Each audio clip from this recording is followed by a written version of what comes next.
And let's talk about Keir Starmer's origins and his intelligence ties.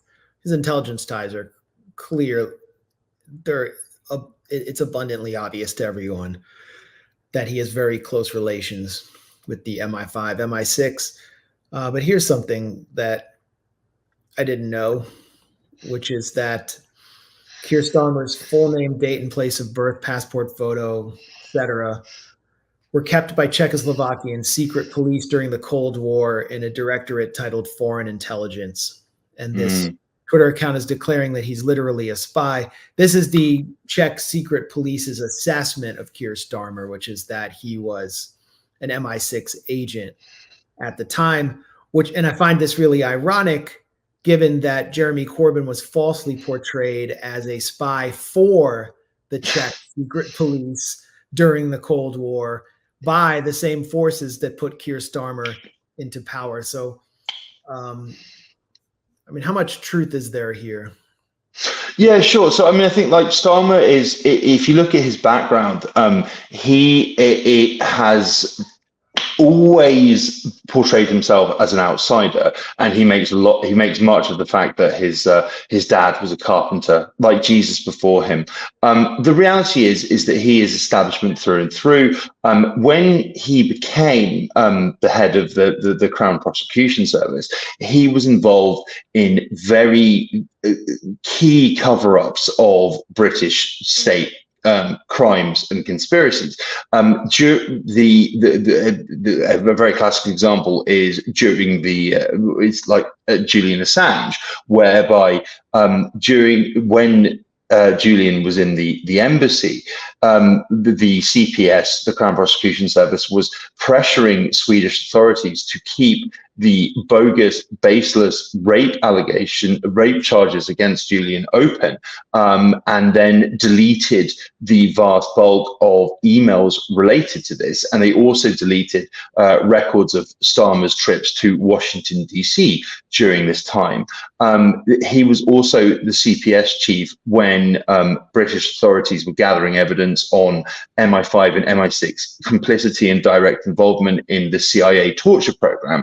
And you have there were an enormous amount of documents and evidence gathered, proving beyond any doubt whatsoever that MI6 and MI5 were actively and intimately involved in the torture of quote-unquote terror suspects, which this included faxes sent by an MI6 asset called Mark Allen, where he openly talked with Libyan security services. MI6 had rendered a terror suspect and their wife to Libya to be tortured. Mark Allen was conversing with his opposite numbers in Tripoli about this, saying, "Oh well, this is our intelligence, so you shouldn't share it with the Americans, and use whatever techniques you want." That is absolute smoking gun evidence. The CPS decided, despite this vast wealth of material, to not prosecute any MI5 or MI6 official for involvement in this. Starmer was also the head of the CPS when the Crown Prosecution Service decided, despite a volume of witness evidence, to not prosecute Jimmy Savile for sex crimes. There is a damning internal report written by Starmer's second command from this period, which explicitly states that, that there was Savile had a case to answer based on what was gathered by police, and there was a decision made internally to not only not move against Savile as a result of this, but to destroy all records related to the case, in breach of very clear internal guidelines on how long records should be kept. So yeah, like he is a cover-up king. He has done his job for the British establishment very consistently and very doggedly, like throughout his career. He was appointed to Jeremy Corbyn's shadow cabinet in, I think it was late 2016. This is after he supported Corbyn's removal. I mean, a very, very, very foolish move. he had a job at this time with Mishcon Zarea, which is this notorious British law firm, which has been fined enormous amounts of money for helping their clients evade taxes, and has also been fingered for intimidating and threatening journalists. He was earning tens of thousands for a day's work with this firm.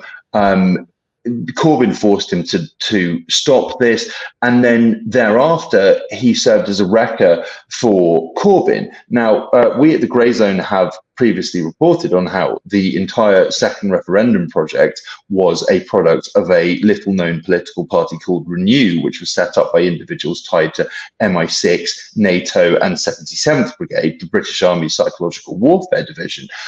We have to ask ourselves, because Starmer was made Brexit secretary and started pushing for a second referendum, contrary to the statements of Corbyn and other shadow cabinet ministers. Was this his objective? Was he tasked with doing this? Yeah, he has an enormous number of questions to answer. Whether any truth will emerge is an open question. He has been heavily protected throughout his life on all of these transgressions. Now that he's the head of the British government and His Majesty's Prime Minister, he's probably more protected than ever. Why would he delete the records surrounding Jimmy Savile? Why would he have covered up for such a prolific sex predator, or someone who committed some of the most heinous crimes against children that Britain has ever seen? Well, I mean, Savile was, heavily embedded with the British royal family, and then, there are photos of a smiling Starmer receiving honours from then Prince Charles and also Queen Elizabeth. As I say, he is an establishment figure through and through, and the British establishment protects themselves. He would have known, being in the position he was in as the head of the Crown Prosecution Service, to not go near these charges in these cases. And I'm sure we can expect this same mindset to endure now that he is in charge of the British government. There were a large number of letters sent by British ministers to and from then Prince Charles, where he was interfering with the British government policy and the daily operations of the British government, where people like Tony Blair and his ministers would sign off letters saying, "Your most faithful and humble servant." If the British Crown wants something covered up, it will be, because the people in positions of responsibility and power know not to rock the boat. It is remarkable that someone with such a shady past, as outlined when he became leader by Matt Kennard, occupy these positions of power. But that is what they are for. I guess Keir Starmer's had to answer for this before. And here's how he would respond to you. It is a ridiculous slur peddled by right-wing trolls. And the disgust, and this is where I saw the faces of the Conservative MPs, the disgust on their faces that their Prime Minister was debasing himself by sinking so low in the chamber was clear. They knew that he was going so low with that slur, with that lie. He'd been advised not to do it because it's obviously not true, but he does it because he doesn't understand what honesty and integrity means. When I was Director of Public Prosecutions, I was superintended by the Attorney General, a Conservative Attorney General. So it is as ridiculous as it gets. And I'm glad that those Tories MPs were disgusted, and many of them expressed that, disgusted at their Prime Minister for debasing himself in the House of Commons, instead of acting with the compassion and the integrity that he should have shown yesterday. He does what he always does, which is to try to drag everybody into the gutter with him. The one thing we know about this Prime Minister is everybody who's ever come into contact with him always gets damaged in the process. And that's him referring to Boris Johnson attacking him. Yeah. Savile. He doesn't really address it. And he has he had to address his ties to the MI5, MI6, and whether he is in fact an asset? No, not at all, because these questions just aren't asked. And it's like, I mean, you know, that clip you just played, in February 2022, during a parliamentary joust, then Prime Minister Boris Johnson, he is utterly disgraced. His former constituency is now held by Labour. He, during Prime Minister's questions, said that Starmer had spent his time as the CPS chief prosecuting journalists and refusing to prosecute Jimmy Savile. The reaction was quite incredible. Like, the entire media, from ostensible left to right, lined up to attack Johnson for this. Conservative MPs condemned these statements as a despicable, disgusting slander. There were Downing Street, which is the centre of the British government, advisors who quit as a result of this. And then within 3 days, Boris Johnson was pressured into issuing a retraction and praising Starmer's time as CPS chief. Yeah, like that. What he said was actually a rare example of Boris Johnson saying something that was true. He was in a position of significant power within the CPS when a decision was made that the allegations against Savile, as received by police, were not serious. I mean, sexual assault and harassment of children. I mean, I don't think you can really think of anything more serious than that. But yeah, like hundreds of children, including an 11-year-old child, and it all has to come after he died. Yeah, and it's just like the entire establishment within Britain moved in lockstep to attack Boris Johnson over this, just as they moved in lockstep to attack Jeremy Corbyn for not being sufficiently fascist. And it's just like, yeah, that is the level of protection that you were granted when you play the game. Now that he is in office, it is almost inconceivable that these serious questions, the grave questions, will be asked of him.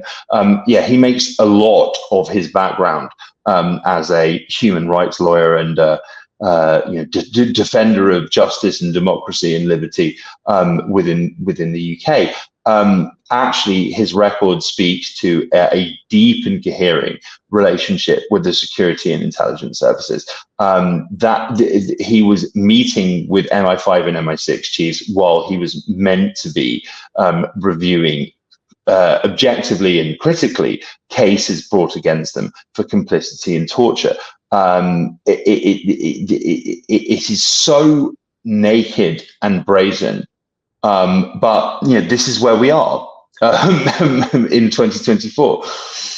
Yeah, it very closely resembles our situation across the Atlantic. But here's something that was also naked and brazen, which is Keir Starmer's deference and Labour's deference after completely kneecapping Jeremy Corbyn for failing to see Palestinians as, quote, human animals.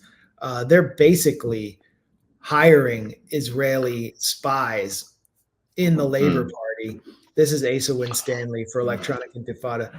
Israeli spy still working for Labour during UK election campaign.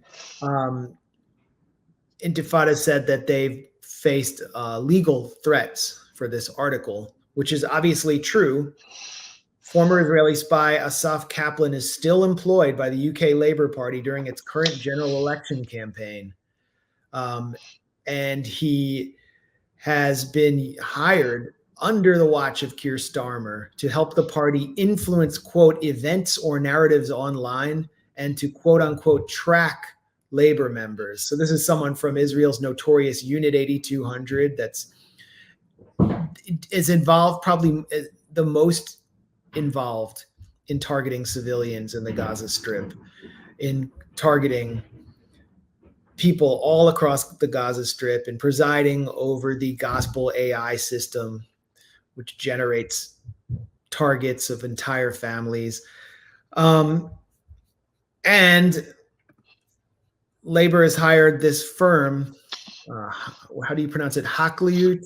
Hacklet, yeah. Hacklet, which consists of former MI6 veterans. So it's basically, it just couldn't be more clear that labor is basically being run by the intelligence services and the Israel lobby under Keir Starmer. What difference there is between them and the Tories, it's sort of indistinguishable at this point. But that really reminds me of the kind of duopolitical system that we've just become accustomed to in the US, to the point where people just take it for granted. Yeah, absolutely. And it's just like, it's just it's absolutely astonishing that we have the Al Jazeera produced a series of documentaries called The Lobby, which is about the influence of the Israeli lobby in Britain. And they have, they caught on undercover camera the Mossad operatives tied to the Israeli embassy in the UK, talking about how they had hit lists of MPs who'd spoken up about Palestine in the in Parliament, who they were trying to take down. There is undercover footage of British MPs tied to the Conservative and Labour Friends of Israel groups within the two major parties within the UK, taking vast amounts of money to further Israel's interests in Parliament.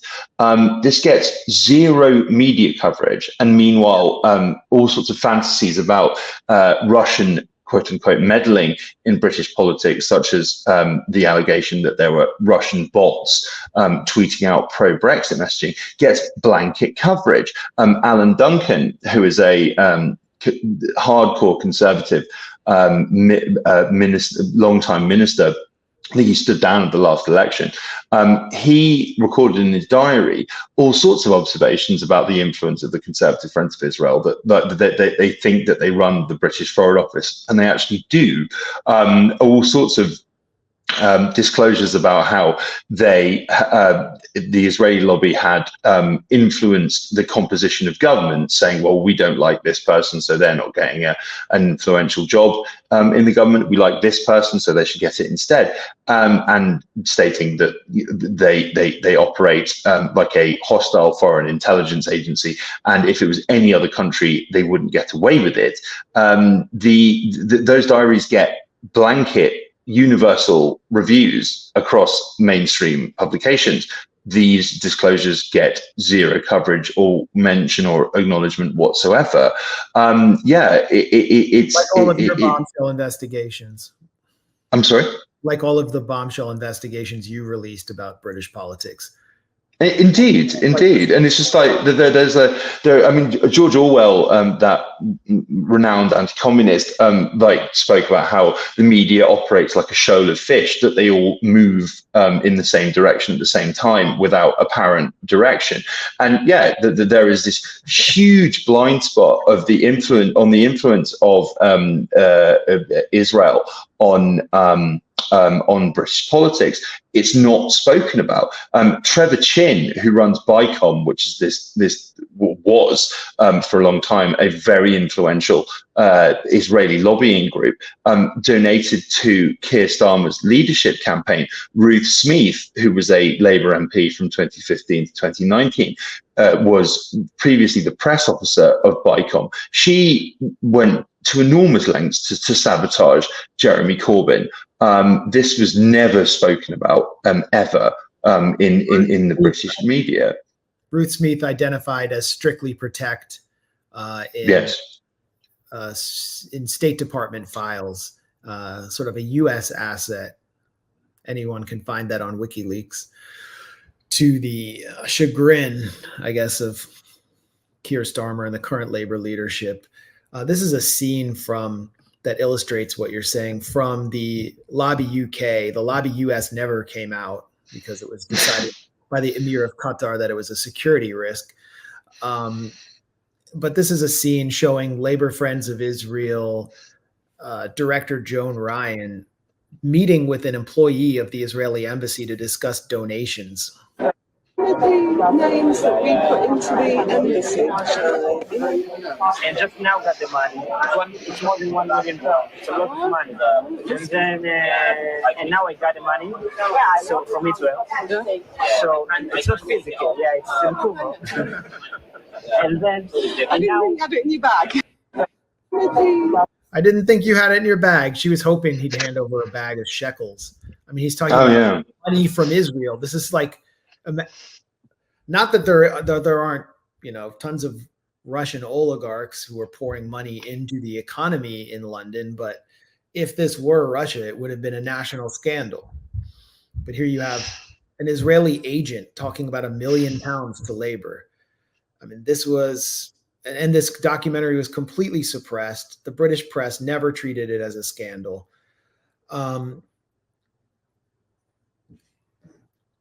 I don't know if there's anything. Is there anything you think we missed here in this discussion? Because I want to move on to the U.S.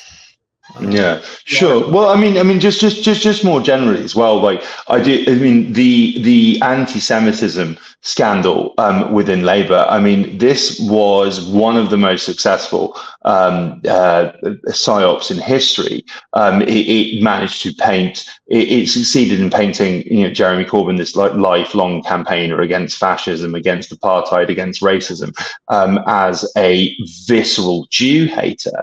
Again, Al Jazeera has done some incredible work showing how the BBC produces completely fake documentary, which was based on a conscious distortion, selective editing of video clips of the personal testimony, in order to create this narrative that Jeremy Corbyn was encouraging, facilitating, and turning a blind eye to widespread anti-Semitism within the Labour Party ranks.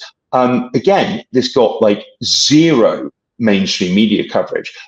It's really quite extraordinary. But on a closing note, the fact that Jeremy managed to hang on to his seat as an independent is miraculous. It's actually kind of unsurprising to me because I know that constituency well. I know that he has an enormous amount of local popular support and actually love. He's a very dedicated constituency MP. The entire establishment media was, and indeed, yes, Labour Party apparatchiks were stating or declaring that he'd lost it, that there was no way that he could win. So I look forward to him spending the next 5 years or however long in Parliament speaking up for the Palestinians without worrying about needing to take the Labour Party line. And I think that this will also encourage the proliferation of more Palestine solidarity in Parliament.